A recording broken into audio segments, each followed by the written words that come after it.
Is the Blue Alpine Freeze Dryer behind me the right fit for your business? Well, we're gonna find that out today in this video because I'm gonna introduce you to one of the owners of Blue Alpine Freeze Dryers, and we're gonna answer that question so that you're more equipped to know whether you should start out with a Blue Alpine Freeze Dryer with your business. Yeah, I would say definitely that starting with like a smaller freeze dryer rather than spending $130,000 on a freeze dryer is probably like a good place to start for building recipes and kind of testing the market. We kind of have a few people in mind when we build our freeze dryers. So we have general like consumers, regular users, but we also have like business owners in mind, you know, offering a commercial vacuum pump, offering different tray sizes. And I think for candy makers specifically, offering like trays that are either a 4-tray or a 5-tray version to have either more or less spacing, you know, how much food you can fit in the freeze dryer, or like if you want more puff, then it's like, hey, you can get more puff out of it. For really specialty things like floral and stuff like that, or taxidermy, we can take any one of our trays and delete as many trays as we want. We can take a 5-tray and make a 2-tray version out of it. We can make a 1-tray version out of it, and it's all on our website. But any tray that you need deleted, we can just delete that as like either a custom package or like an additional heating rack. That gives the users a lot more ability to say, hey, I want to use this for taxidermy, or I want to use this for floral things. And you know, having different tray sizes definitely helps with that. What about like the technology for the businesses? Like how have you improved the way the technology is built to be able to perform 24/7 the way a lot of businesses run their machines? You know, having more like industrial parts or like more name brand parts like the refrigeration compressor, better components in the refrigeration compressor, so you're not worried about like, you know, the refrigeration system failing. The standard vacuum pump will work for a 24-hour 365 kind of use. You know, having the commercial vacuum pump as an option, like that definitely helps. On the software side, we have the ability to control pressure. So if you're trying to go for throughput into your machine, like, hey, how much, you know, throughput can I get through this in a week? Having the ability to control pressure and then save that as a recipe, you can take, you know, a 24-hour cycle and turn it into a 10-hour cycle. You know, being able to get one load through, you could put a load in the morning,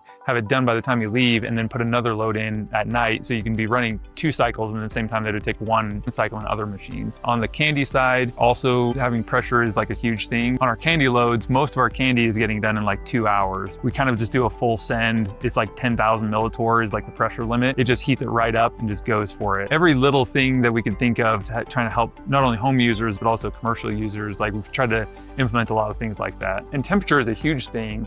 Like on our candy recipe, for example, we're the only freeze dryer on the market that goes to 165 on our shelf temp. We've destructively tested some of our tray racks, and you can actually push them to like 250 degrees like before they fail. So we said, you know, hey, if 250 is the limit, and you know, hey, let's go to 165. And 165, that 15 degrees between like ours and like other units, because other units are going to 150, that 15 degrees makes a huge difference when it comes to doing like hard candies. Pre-warm lemon heads in our machine without having to pre-warm them in the oven. Like you can pre-warm them and just send it and it'll go. What about delicate items? Like if you're going to want to make something into a powder, is a Blue Alpine the proper starter freeze dryer to explore that recipe type? When things are made into a slurry, like a smoothie, for example, like a strawberry smoothie, and then you make them into a powder after that, what you're looking for is the maximum ice capture in 24 hours. That number determines how much throughput you can get in the machine. 4-hour ice capture is higher than other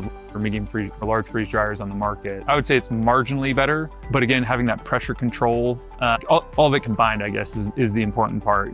Not only having a larger refrigeration system, but also having, you know, the ability to control pressure will make that cycle for the powders like even faster. What makes sense for the starter business? I always subscribe to the idea of minimum viable product. If I have the choice of choosing between something really expensive or really cheap, I will usually try something that's less expensive. And I know that's probably not like what most people would say. It's like, oh, hey, you want to buy the biggest one possible. You probably want to start with something a little bit smaller and then scale into something larger. So that being said, it also depends on like your commitment to starting a freeze-dried business. If you're like, hey, I'm like ready to go, let's do this, and yeah, maybe like a large or an XL unit might make sense. But in general, I think that always testing the waters first makes a ton of sense. What would make me feel terrible is if people go out and buy like one of our like large or XL machines and then end up not using it because it didn't work out. It's like, no, like try it on a smaller one first, prove the concept. You know, a small unit, if you're running those and you're like trying to do it as a business, it will very quickly pay for itself. So, and then you can say, hey, I've proven this concept. Let me then get into another business or another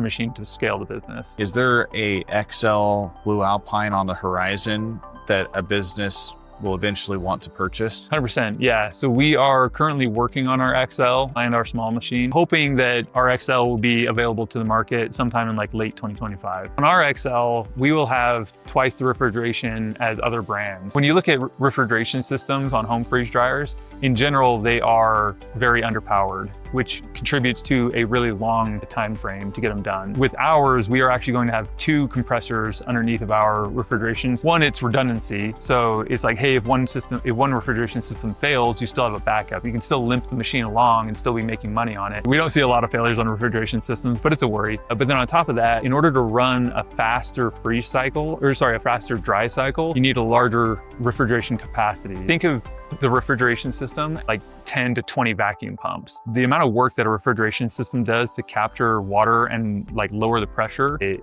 is like adding 10 or 20 vacuum pumps to your system. Having double the refrigeration system as what other people have, I think is going to be huge for us. You would say having a beefed up refrigeration system means that the sublimation process is faster, which means even if you're putting in 30 pounds of wet product, you're able to consistently do it at 24 hours versus having a lot of variability. Yeah, and then on top of that, I know I talked a lot about pressure. Having that ability to control pressure will also help with like consistency. The ability of the vacuum pump to achieve vacuum will change over its lifespan. So if you have a vacuum pump at the very beginning of its lifespan, it'll achieve, let's say, 150 millitorr. But on the end of that vacuum pump's lifespan, it might only be achieving like 400 or 500 millitorr. Still good enough to sublimate, but definitely enough to change your recipe. So with ours, you can say, hey, my ultimate vacuum's not performing. Let me just adjust my vacuum pressure up a little bit. And now I have the same consistency that I was having in the beginning. How much food can you put in there pound for pound wise then in the XL? Yeah, that's a great question. Without having one actually built yet, it's hard to say, but we are shooting for something around the 30 to 40 pound range. 24 hours. Obviously those numbers are theoretical right now, but that's what we're shooting for. That's one of the things that I've heard that the other XL in the industry outside of candy, it's really struggling with large water content material, and that's because to get that done in 24 hours. Yeah, and that's because the refrigeration system is underpowered. So with ours, again, we're going to do twice the refrigeration system is what it needs. Corey, thanks a lot for joining me here and giving us the whole tour and hosting us and telling us about your company, and best of luck. I hope we see the XL here by the end of this year. Yeah, definitely. It was great having you. All right. And if you haven't seen all the videos here, this is just the interview part of just knowing what Corey has to offer and actually explain. We've got a lot of other things that are coming about with this whole visit here, so check out those videos.